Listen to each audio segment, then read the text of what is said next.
WNBA is cracking down on dildos being thrown onto the court during games. It's ridiculous. It's dumb. It's corny. It's stupid. It's also dangerous. And, player safety is number one. Respecting the game. So what is this? Who's responsible for starting this trend? Apparently a crypto meme group, which calls them pranks. But those pranks have so far resulted in 2 arrests, and it raises the debate. Is it a sexist stunt? This network is such a disgrace. Supposedly, CNN wants to be taken seriously, kind of like their pretend friends in the WNBA. Supposedly, CNN wants to be respected. They want to be the go-to source for serious journalism. How in the hell can I take you seriously when the leading story of one of your weekend shows is about airborne wiener in the WNBA dump? Of all the serious topics that you could talk about, the war in the Middle East, the war in Ukraine, the collapse of late night television, the flaming ass fire known as the People's Republic of California, the internal conflict in conservative media over what's going on between Israel and the children of Palestine. The children! It's all about the children! Of all the topics that a supposedly serious news organization could discuss, CNN chooses to lead a segment with synthetic wiener in the WNBA. Hell, for years, some people thought the dongs in the WNBA were real. There is this myth, and it doesn't just pertain to the WNBA, although this myth is damn sure prevalent amongst entitled WNBA players. But there is this myth that you're entitled to respect. You deserve to be taken seriously. You deserve to be paid equally. You deserve. When the reality is, you don't deserve shit. You're entitled to nothing. Couple of years ago, Nick Saban gave a legendary speech on the importance of nothing.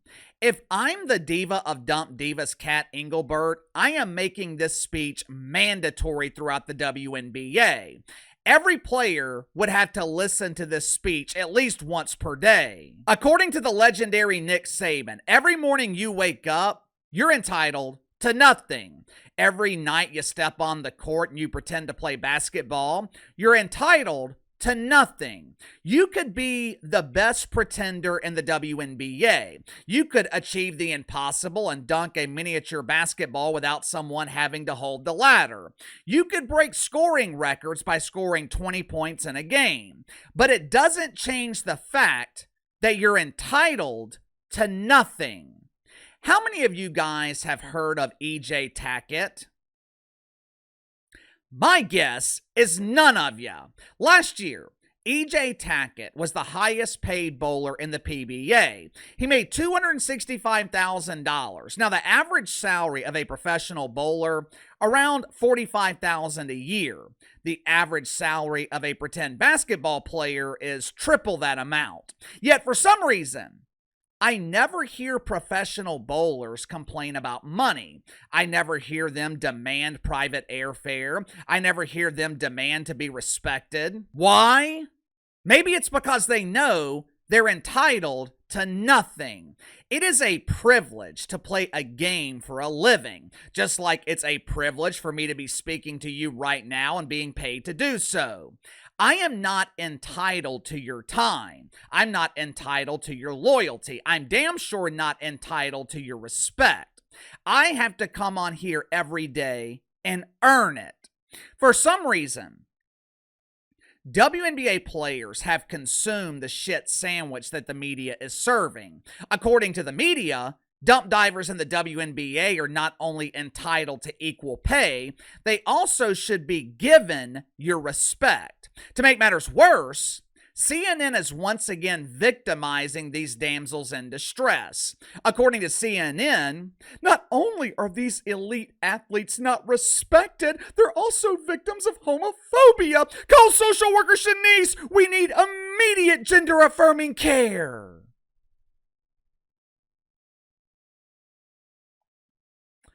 This story is not about flying dildos. This story is not about pranks.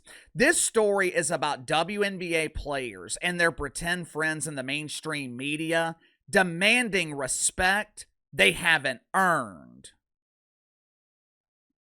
Make sure to like and subscribe. You can follow me on Twitter at KC_BTL84. Link to the second channel is in the description below. Later today on the second channel, going to be talking about Shedeur Sanders confronting a reporter from ESPN. Apparently, there's a reporter at the worldwide leader in woke who hasn't been seduced by the aura of Shedeur Sanders, which was surprising to me. I thought everyone at ESPN was like Melvin Kiper. They are fighting for space on the floor so they can kneel down and worship their newest king.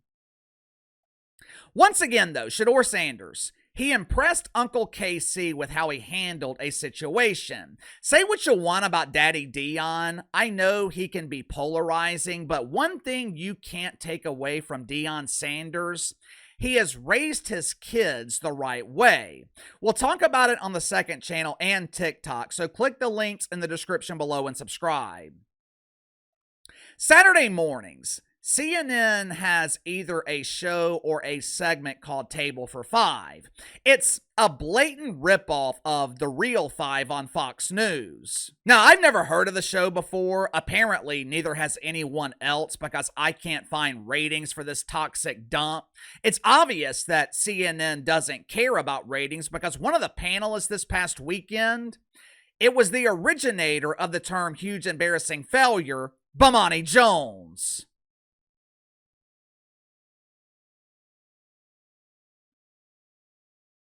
Are you trying to go bankrupt?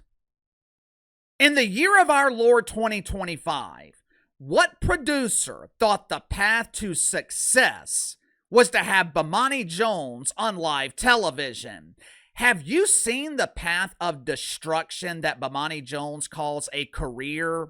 This dude single-handedly destroyed ESPN radio. He holds multiple records at ESPN for the lowest ratings in the history of the network. HBO put Bo Jones in one of the premier time slots on television. HBO had Bo coming on right after Bill Maher, which means he was gifted 800,000 viewers. By the time Bo was done with his show, there might have been 7, maybe even 8 remaining. I want to know what producer thought it was a good idea to not only book Bomani Jones, but you also paid him. If the end goal was failure, CNN didn't need to pay Bomani Jones. This network is failing just fine, all on their own. Bo was part of the panel this past weekend talking about flying green objects in the WNBA. Believe it or not, Bo Jones was the biggest star on the panel. The only people that recognized these faces were cops who see their faces every morning on the missing persons report. One of these unknowns was Ashley Allison. Allison was a staffer during the Obama administration. Barf. She was also a senior staffer for John Biden and cackling Cam Harris. Double barf. Recently, she's become a part-time contributor at CNN. Vomit. According to Allison Ashley, there is a deeper meaning to these winged wieners in the WNBA. Watch it for yourself. They are not fans of the WNBA. You would not disrespect a player like that and disrupt their game if you were actually there to root them on and to win. I think it's not just sexist, I think it's homophobic too. How is a synthetic wang homophobic? Unsatisfied straight women have been utilizing the plastic passion for decades. So I'm struggling to understand how these gifts are homophobic. If dildos have become a symbol of the L and LGBT, wouldn't this be a sign of respect? Dildos are expensive. I looked up some prices. Some of these magic wands are selling for over $50, or as WNBA players would call it, their daily wage. Add in the cost of batteries, you're looking at spending $60. Or you could simply accept the generous gift you've been given for free. All kidding aside, this story is not about dildos. This story is about WNBA players demanding respect they haven't earned. I know the media wants to believe that we live in a utopian society. I know the media wants to believe that WNBA players should be respected and paid because they're women. They have been marginalized their entire lives. These women deserve to make millions. If the WNBA was generating hundreds of millions of dollars in profit, I would have no problem with players making millions of dollars. The problem is, they're not. To make matters worse, it's incredibly difficult to support WNBA players because they're not likable. Last week, I showed you guys two different reactions to the Wiener scandal. One came from Sophie Cunningham, the right reaction. The other came from professional victim Sherry Reeve, the overreaction. Sophie Cunningham took it in stride. She took this for what it was, a joke. The thing about jokes, if you play it off, if you no-sell it, if you refuse to let it bother you, eventually the joke will stop because it's no fun to constantly prank someone who's unbothered. If you're laughing with them, it's impossible for them to laugh at you. Plus, it's a way for you to earn respect. If you show people you don't take things too seriously, if you show people you're willing to have fun with them, they will respect you. Unfortunately, that's not how most in the WNBA have reacted. Instead of embracing the joke, instead of embracing the free publicity, players and coaches took this as another opportunity to lecture the fan base.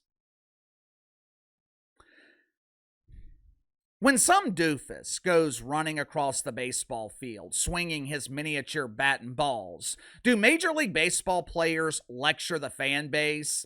When some dude runs onto an NFL field and tries to tackle a player, does the NFL condemn their fan base?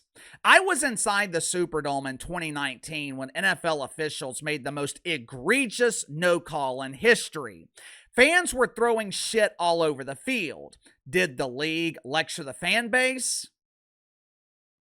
No, actually they apologized to him for the no call.